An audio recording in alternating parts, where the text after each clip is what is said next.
Tinangka muling ngarangin naman ng China Coast Guard at Chinese Maritime Militia mga barko ng Philippine Navy at the Philippine Coast Guard na nagsagawa ng resupply mission sa Ayungin Shoal.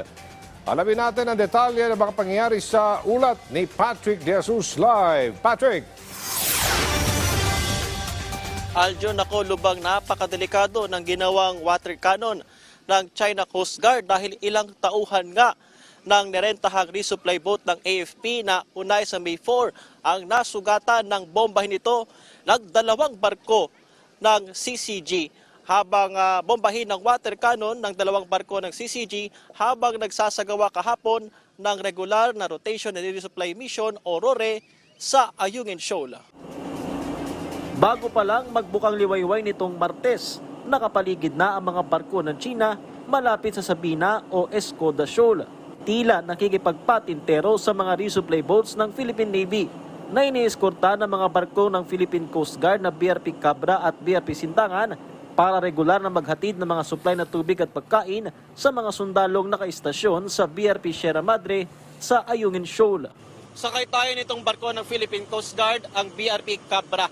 At mag-aalas 6 pa lang ng umaga ngayong Martes at ganito kaaga ay nagsisimula ng humabol at humarang itong mga barko ng China Coast Guard habang tayo'y papalapit sa Ayungin Shoal. Habang mas papalapit sa Ayungin Shoal, mas nagiging agresibo ang mga barko ng China. Makailang beses nagsagawa ng dangerous maneuvers ang China Coast Guard, maging ang Chinese Maritime Militia vessels. Kagaya sa mga nakalipas na resupply mission, ay aktibo pa rin sa pagharang itong mga barko ng Chinese Maritime Militia.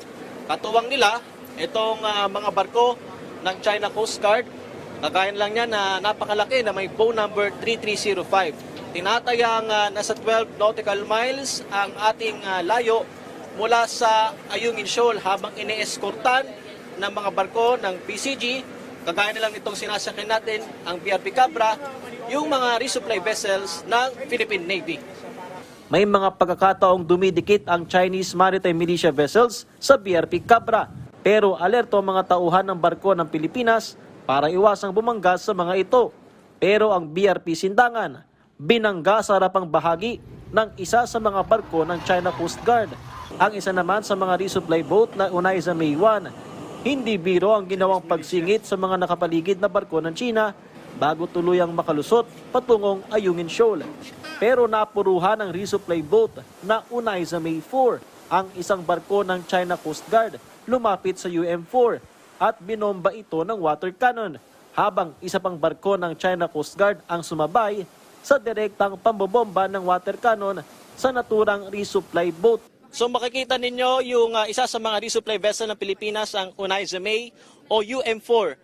At kung inyo mapapansin, ay pilit itong hinaharangan ng dalawa sa mga barko ng China Coast Guard. Kanina ay nagbuga ng water cannon yung dalawang barko ng CCG. Sabay nilang binugahan ng water cannon itong UM4 habang pinipilit itong makapasok sa Ayungin Shoal.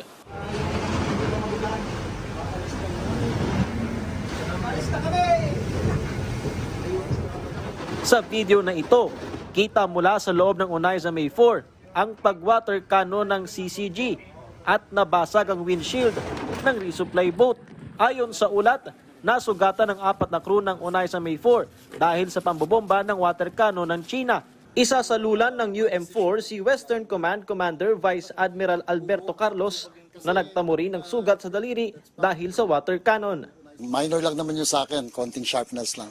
Well, one of the injured personnel kailangan tie-in, medyo malalim yung sugat. We were not able to do that aboard ship.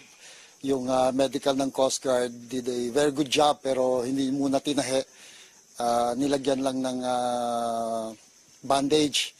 So we have to rush him to our station hospital here in Puerto Princesa in Westcom para tahiin. Anong kinailangan tahiin, sir? Yung sugat sa braso. Sabi ni Carlos, walang dalang supply ang UM4 at unang sabak na naturang resupply boat para subukan kung makakapasok ito ng Ayungin Shoal. Anya, mukhang wala rin namang planong palubugin ng China Coast Guard ang UM4 pero may kukonsiderang isa ito sa pinakamalalang water cannon incident. May injury na nga ito. may injury na involved. Although minor, we are still very thankful na minor lang yung injuries na nasustain ng mga tropa. I did not feel na mayroong intention na palubugin. It was only the intention was to impede our resupply mission, our voyage to Ayungin Shoal. Just to impede. Kaya if there was really an intention of the ship, tuloy-tuloy sana. But nung masiraan and we stopped, nung sumabog na yung windshield and we stopped already, they also stopped the water cannon. Sa kabila ng muling naranasang panggigipit mula sa China, maituturing ng Philippine Coast Guard na matagumpay ang RORE mission. This has always been a very successful mission on the part of the national government. It's either you can look at this as a half full or a half empty glass, but the mere fact that we were able to bring the Onaisa May, deliver our supplies for our troops, it's always a success. Samantala, namataan Lunes ng hapon malapit sa Sabina o Escoda Shoal ang barko ng US Navy na USS Mobile LCS-26. Pero ayon sa PCG, wala silang koordinasyon patungkol sa presensya ng naturang barko ng US Navy.